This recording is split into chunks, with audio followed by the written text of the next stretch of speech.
हुड्डा साहब भी 4 जून के बाद गायब हो जाएंगे। भूपेंद्र सिंह हुड्डा के जो शासन रहा है, उस शासन के अंदर हर व्यक्ति प्रताड़ित था।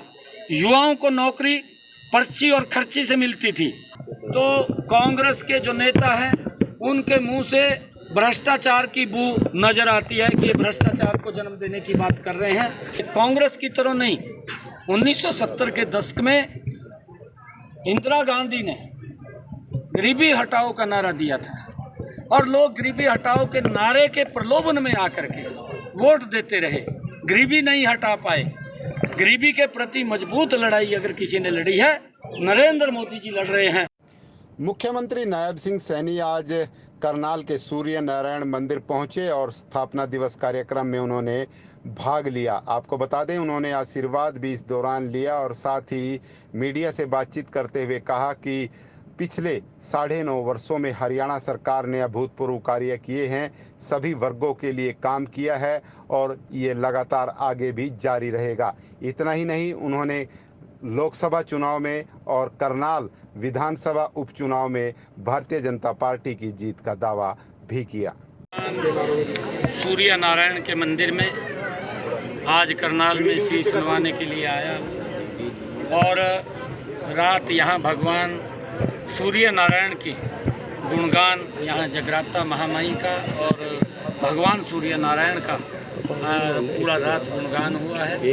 और अभी झंडा की रस्म भी अदा मैंने सुबह सुबह यहाँ की है। मैं सभी को भगवान सूर्य नारायण के इस पवित्र और इसके 22वें स्थापना दिवस की सभी को बहुत बहुत बधाई और शुभकामनाएं देता हूँ। और यहाँ के जो अनुयायी हैं, जो छठ सेवा समिति के सभी पदाधिकारी हैं, एक ज़बरदस्त काम यहाँ पर पिछले 10 वर्षों में मैं देख रहा हूँ। उसकी चर्चा भी यहाँ के सभी पदाधिकारियों ने की है कि आदरणीय मनोहर लाल जी ने इस स्थान के ऊपर एक भव्य 4.5 करोड़ रुपए की लागत से एक घाट का निर्माण किया है, जिससे हमारे श्रद्धालुओं को किसी प्रकार की दिक्कत न आए। और जो उनका हमारा पर्व है छठ पर्व, छठ मैया का भव्य तरीके से उसको मनाते हैं। कुछ लोगों के घर भी गए आप? कुछ लोगों के घर भी गए आप? हाँ, एक बहन जी मेरे पास आई थी, वो बोल रही थी कि घर में वो बीमार हैं, तो मैं पूछने के लिए फिर घर पे गया था। तो आयुष्मान कार्ड बना हुआ है, मैंने पूछा है सारा। उन्होंने कहा है मेरे को कि हमें दवाई भी मिल रही है, हमें कोई दिक्कत किसी प्रकार की परेशानी नहीं है। मैंने उनको कहा है जो भी आपको किसी प्रकार की अगर हेल्प की ज़रूरत है तो हम 24 घंटे। त्रिलोचन सिंह आ गए हैं आपके मैदान में, आपके सामने। देखिए, वो पीछे भी आए थे, अब भी आए हैं। कैसा मुकाबला देखते हैं? हाँ, आज नवीन जिंदल जी का नॉमिनेशन है। कल अंबाला में बंतो कटारिया जी का नॉमिनेशन हुआ था। हिसार में चौधरी रणजीत सिंह जी का, स्वयं मनोहर लाल जी उसमें उपस्थित थे। अंबाला में मैं स्वयं उपस्थित था। 29 तारीख को गुरुग्राम में राविंदर जी का नॉमिनेशन था, उसमें मैं स्वयं उपस्थित था।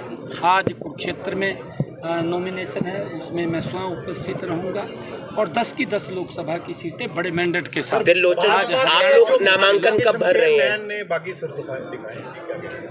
समझाएंगे उसको, हमारे जगमोहन आनंद जी के बड़े नज़दीकी मित्र हैं, समझाएंगे। आप मुकाबला आप कैसे मुकाबला देखते हैं? आप त्रिलोचन सिंह के साथ कैसा मुकाबला देखते हैं और नामांकन कब भर रहे हैं? ये मुकाबला तो पिछले बार भी आप लोगों ने देखा है, आप भी देखेंगे। नामांकन कब भर रहे हैं? नामांकन 6 तारीख को भरे। सर, प्रत्याशी लगभग उतर चुके हैं, क्या माहौल देख रहे हैं आप? जो बन मैंने कहा है कि मोदी की सरकार ने, डबल इंजन की सरकार ने आज गरीब व्यक्ति की अपेक्षाओं के ऊपर डायरेक्ट लाभ उनके घर तक पहुंचाने का काम किया है। हर वर्ग के लिए काम किया है, महिला को सशक्त किया है, किसान को मजबूत किया है, युवाओं के अंदर विश्वास बढ़ाने का काम किया है, गरीब व्यक्ति के चेहरे पर मुस्कान लाने का काम इन 10 वर्षों में नरेंद्र मोदी की सरकार ने किया है।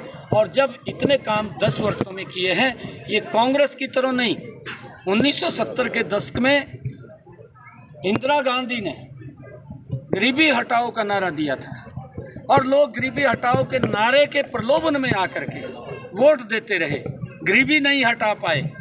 गरीबी के प्रति मजबूत लड़ाई अगर किसी ने लड़ी है, नरेंद्र मोदी जी लड़ रहे हैं और उसका परिणाम है अभी एक महिला मेरे पास आई थी कि मेरे पति बीमार हैं।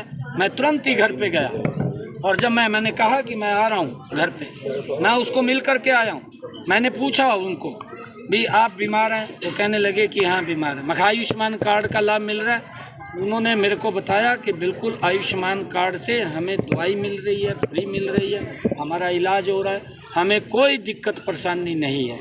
और मैंने फिर उनको आश्वस्त किया कि आप जल्दी स्वस्थ हो जाइए, मैं और हमारी सरकार पूर्ण रूप से आप लोगों के साथ। भूपेंद्र हुड्डा कहते हैं कि मुकाबला, भूपेंद्र हुड्डा कहते हैं, मोदी जी कह रहे हैं अगर कांग्रेस आती है तो 55% प्रॉपर्टी टैक्स लगा देंगे। हाँ, ये उनकी मंशा उन्होंने अपने घोषणा पत्र में कही है, क्योंकि कांग्रेस हर बार घोषणा करती है, घोषणा पत्र निकालती है, परंतु जब 5 साल पूरे हो जाते हैं अगर उस घोषणा को देखते हैं तो घोषणा ही रह जाती है, वो धरातल पर नहीं आता।